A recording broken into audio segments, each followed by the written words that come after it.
Zinnia stood tall, her posture rigid as she stepped into the human council chamber. Her ceremonial armor gleamed, a stark contrast to the modest, practical attire of the humans surrounding her. She scanned the room with cautious curiosity, her mind racing with warnings her elders had shared about Earth's peculiar inhabitants. Humans were unpredictable, they said, and far too clever for their primitive level of technological advancement. Ambassador Zinnia, the human leader greeted warmly, his voice calm yet commanding. Jacob leaned forward with a disarming smile. It's an honor to host you. We hope to strengthen the bond between our species today. Zinnia's translator devised words softly, conveying his words into her language. She hesitated, recalling her instructions: remain formal, project authority, and never reveal weakness. Yet something about the human's relaxed demeanor unsettled her. Was it a facade to lower her defenses? I, too, hope for productive discussions, she replied, her tone clipped.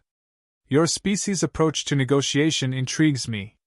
Her translator emitted a faint beep, an indication of linguistic complexity. Jacob raised an eyebrow, amused. I trust our approach is satisfactory? Yes, Zinnia said, her translator capturing her intent but failing to smooth over her rigid delivery. Though I understand humans often employ unorthodox methods. Jacob chuckled softly.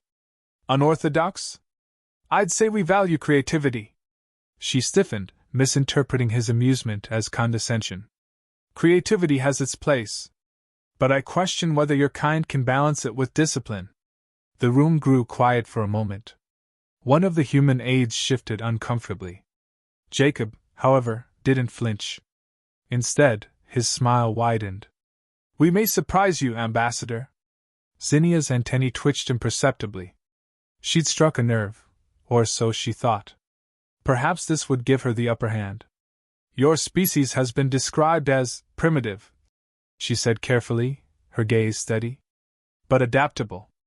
I hope to see evidence of this adaptability firsthand. Another faint beep from her translator.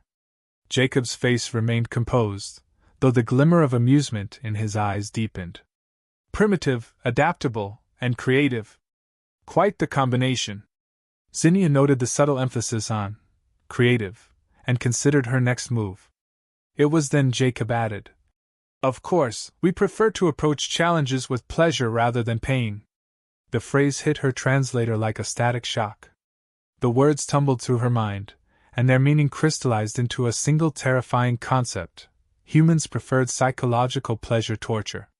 Her expression barely faltered, but her thoughts spiraled. Could it be true? Had her elders underestimated Earth's ruthlessness?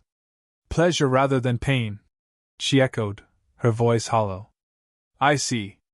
Jacob leaned back, his posture casual. It's part of what makes us human, wouldn't you agree? A subtle challenge, she thought. He wanted her to admit her ignorance, to concede the superiority of human methods. She wouldn't give him the satisfaction.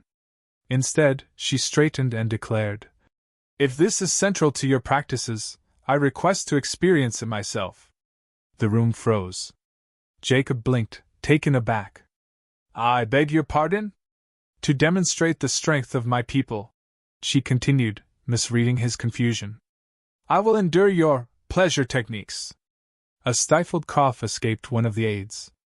Jacob, fighting a grin, replied, Ambassador, that won't be necessary. Our discussions today were meant to foster understanding, not. I insist, she interrupted, her tone firm. It is my duty to understand your methods. You would not deny me this opportunity, would you?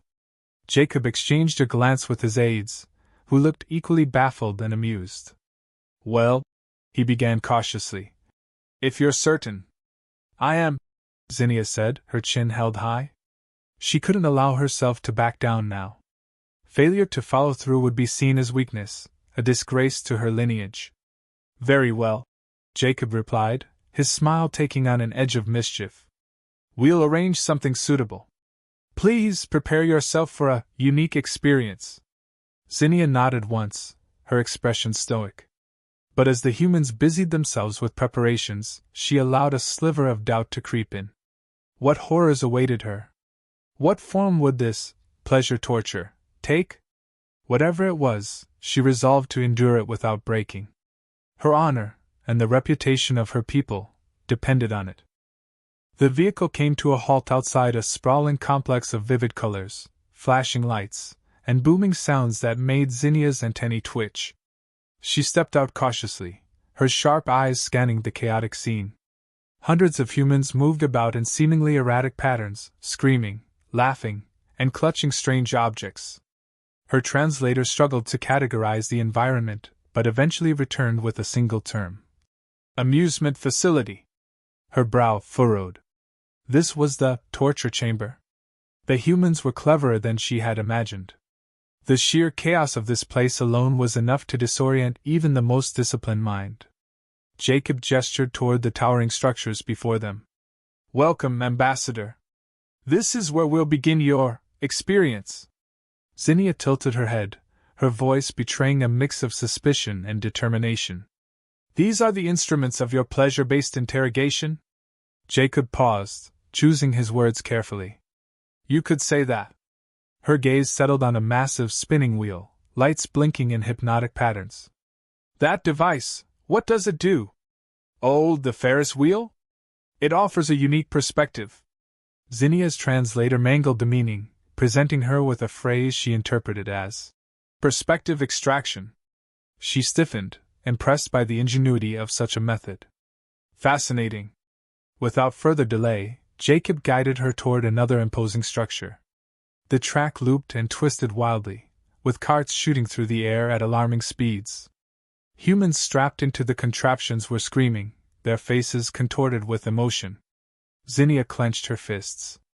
So this was how humans manipulated their victims. Jacob's voice broke through her thoughts. This is a roller coaster. Perfect for starting things off. I accept your challenge, she declared, though her stomach churned at the sight. As she was seated and strapped in, the restraint mechanism clicked into place, and her mind raced.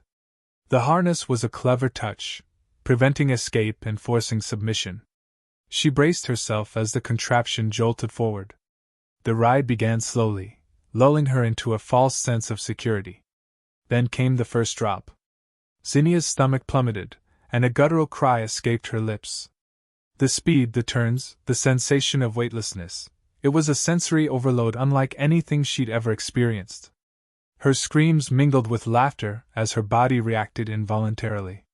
When the ride screeched to a halt, she stumbled out, her legs unsteady.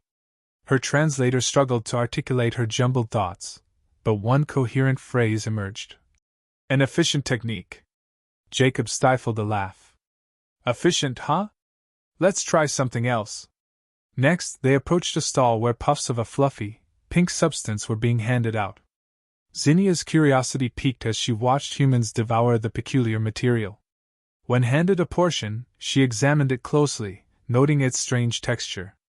What is its function? It's cotton candy. You eat it. She hesitated but took a cautious bite. The sweetness exploded on her tongue, dissolving almost instantly. Her eyes widened as she processed the sensation. This distracts the mind. A clever tool. Jacob chuckled.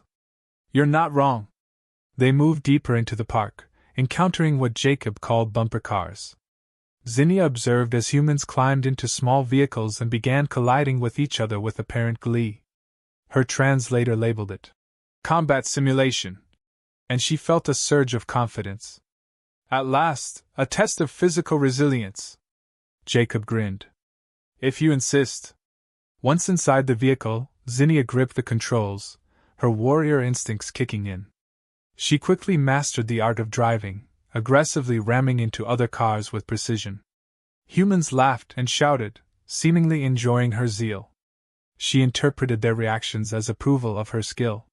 When Jacob's car bumped hers from the side, she smirked. You challenge me, human? Consider it payback for earlier, he teased. Zinnia's competitive streak ignited, and she maneuvered deftly, cornering him and delivering a decisive hit. As the game ended, she emerged triumphant, declaring, Your methods may be strange, but they demand respect. Jacob clapped lightly. Glad you're enjoying yourself? She paused, catching her reflection in a nearby window. Her normally composed exterior was disheveled, her hair slightly out of place, and her expression lighter. Was this part of the human strategy? To strip her of formality and make her more vulnerable? As the day continued, Zinnia found herself immersed in activity after activity. Each new device tested her limits in unexpected ways. From the spinning teacups that left her dizzy but exhilarated, to a funhouse mirror maze that confused her sense of direction, every experience added to her growing sense of bewilderment. By the time they reached a quieter part of the park, she found herself laughing, a sound she hadn't made in years.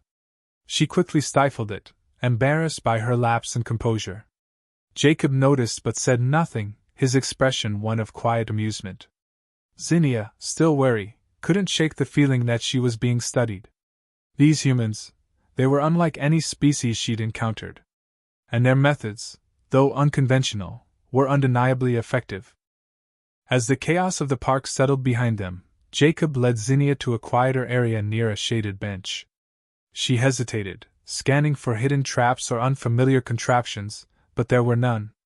Instead, it seemed to be a place of reprieve, a curious choice for a mid-interrogation pause. Was this a calculated tactic to lull her into complacency? "You're handling this remarkably well," Jacob said, gesturing for her to sit. "Most people need a break after their first roller coaster." Zinnia hesitated before lowering herself onto the bench. "Your methods are unconventional. They target emotions and physiology simultaneously." Jacob raised an eyebrow, amused. "I suppose you could say that." She studied him, noting the relaxed way he leaned back, arms resting along the bench's backrest. His posture radiated ease, yet she knew better than to let her guard down. Humans were deceptive, masters of subtlety. Still, something about his presence was oddly disarming. His calm demeanor, his steady gaze, it all seemed designed to unnerve her, but in a way that didn't feel entirely unpleasant. "I have endured trials on countless worlds," she said, folding her hands in her lap. "Your methods are unique, but they lack the brutality I anticipated." Jacob chuckled. "Brutality isn't really our thing. At least, not in this context. We prefer to focus on what makes life enjoyable." She tilted her head, her translator delivering the word as pleasurable. A faint warmth crept into her cheeks as she considered the implications. "You mean to say your tactics prioritize indulgence?" "In a manner of speaking," he replied.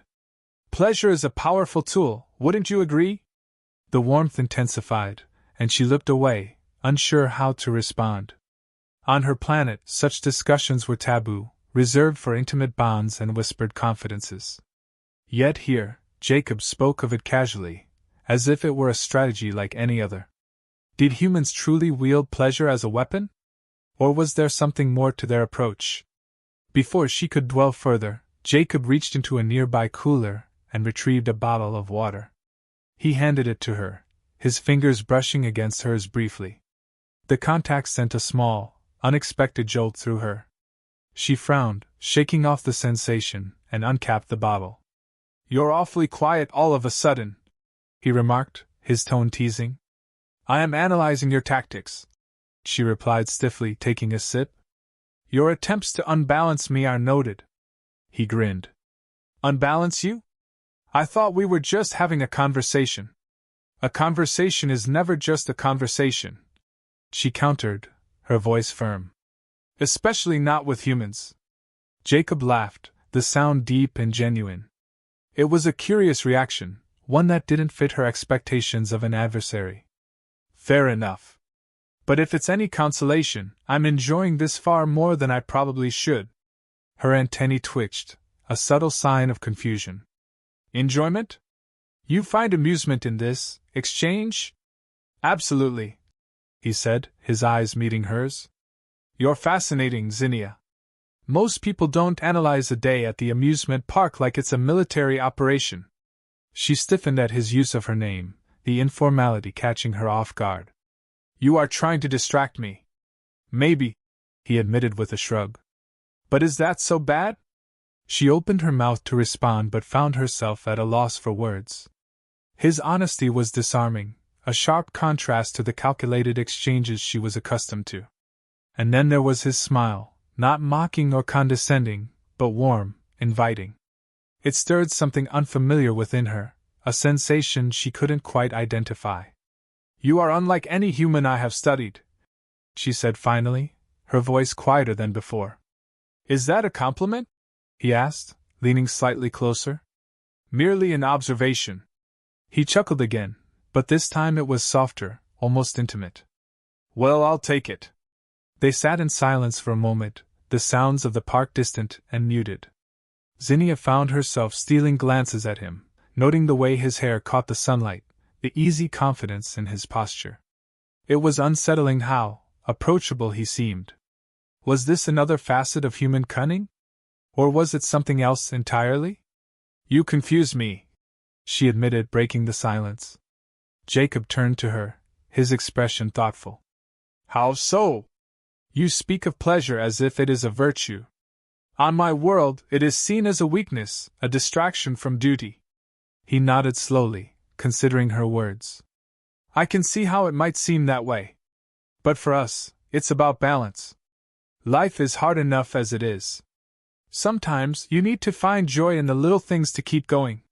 His words hung in the air, heavier than she expected. Balance. Joy. These were foreign concepts to her, yet they resonated in a way she couldn't ignore. "You truly believe this?" she asked, her voice barely above a whisper. "I do," he said simply. "And I think deep down you might too." The sincerity in his voice struck a chord, and for the first time, she allowed herself to consider the possibility. Perhaps there was more to humans than she had given them credit for. Perhaps their methods, strange as they were, held a wisdom she had yet to understand.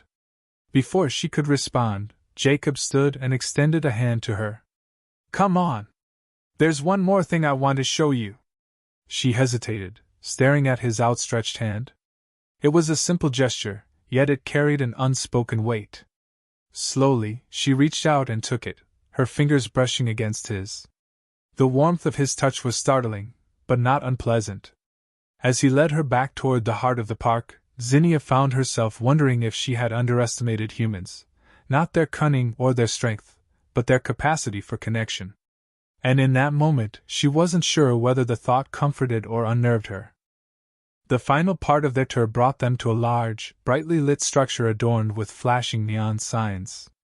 A giant, rotating sphere hovered above the entrance, sending beams of colored light across the sky. As they approached, the sound of music and laughter grew louder, and Zinnia's senses were overwhelmed once more. She had seen much of the park, but this particular area held an almost magnetic pull for her. Something about it felt different, more intense. "This is the main attraction," Jacob said, his voice light but tinged with something she couldn't quite place. "The grand finale." Zinnia squinted at him. "Another form of interrogation?" Jacob chuckled, shaking his head. "No, nothing like that. I think you'll enjoy this one." She studied him, wary but intrigued. She had already experienced the highs and lows of the park, terrifying roller coasters, dizzying spins, and moments of unexpected delight. But this place, with its pulsating lights and vibrant energy, felt like something entirely different. They entered, and Zinnia immediately noticed the soft hum of energy in the air. It wasn't like the artificial electricity that powered the rides, it was deeper, somehow more primal. Jacob led her through a series of twisting corridors, each filled with more music, flashing lights, and groups of humans laughing and shouting excitedly. Finally, they reached an open space, and Zinnia's breath caught in her throat. Before her stood a massive dance floor, alive with swirling lights and pulsing rhythms. Humans were moving in every direction, their bodies swaying to the beat of the music. The atmosphere was electric yet inviting, a stark contrast to the tense, calculated environments she was used to. "Dance?" she asked, a bit confused. "This is your interrogation technique?" Jacob grinned. "Something like that. We call it a dance party. It's how humans let go, connect with each other." Zinnia narrowed her eyes, unsure what to make of his words.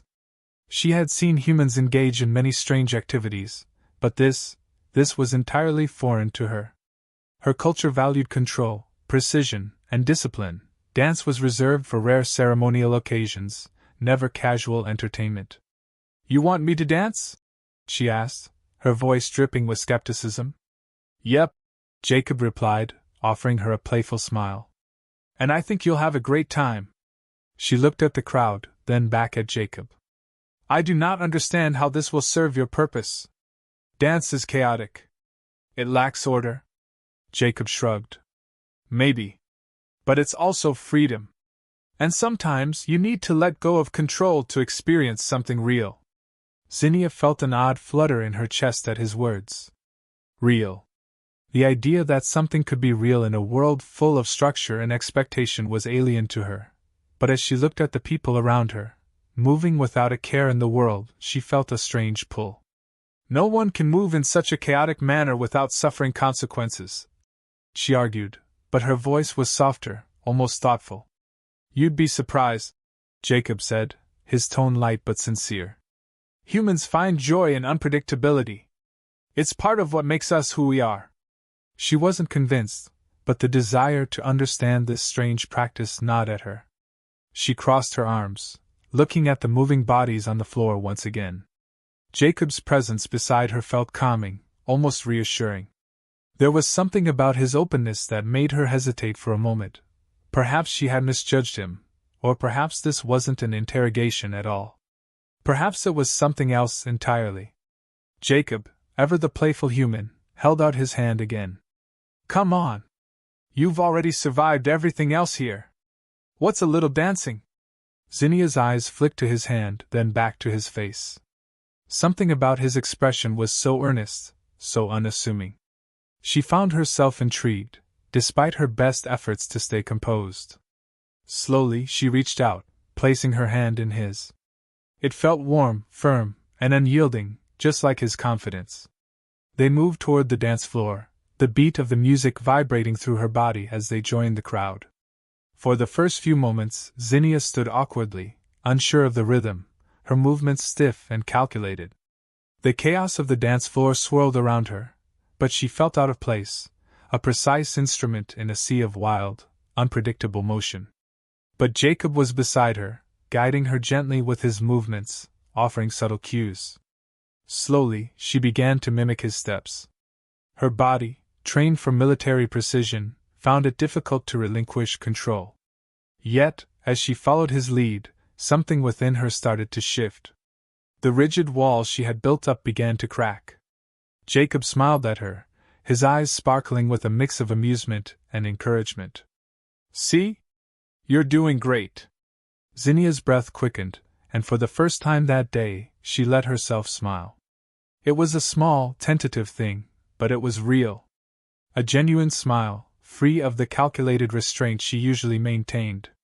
The more she moved, the more the rhythm of the music seeped into her, and she felt an unexpected sense of liberation. Around them, the crowd danced without inhibition, each person lost in their own world of movement and sound. There were no expectations here, no roles to play, just people, experiencing the present moment. Zinnia found herself drawn deeper into the rhythm, her body responding to the beats she had once considered chaotic. She laughed, a sound that felt strange coming from her but wonderfully freeing. "This is more than I expected." Jacob's grin widened. "Told you." She glanced at him, her eyes softened by the experience. "Perhaps I underestimated you, human." "Not the first time," Jacob said, winking. "But I think you're finally starting to see the appeal of human pleasure." Zinnia's mind raced as the music continued to play. Her thoughts, once structured and neat, now flowed freely like the dance itself. Was this truly pleasure? The absence of control, the spontaneous joy of movement?